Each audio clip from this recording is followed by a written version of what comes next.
नमस्कार, मी डॉक्टर अर्चना थोरात आणि गोष्टी कर्मवीरांच्या या सदरामध्ये आपल्या सगळ्यांचं स्वागत.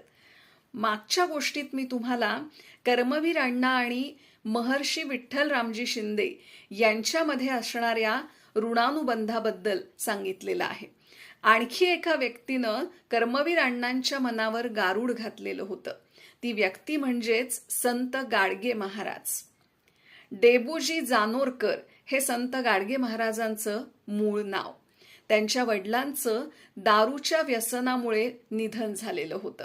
त्यामुळे डेबूजी जानोरकर म्हणजेच संत गाडगे महाराज यांनी दारू व्यसनमुक्ती, अज्ञान, अंधश्रद्धा यांच्यावर वार करण्यासाठी कीर्तनाच्या माध्यमातून लोकजागृती करण्याचं ठरवलं आणि महाराष्ट्रभर या कार्यासाठी कीर्तनाच्या माध्यमातून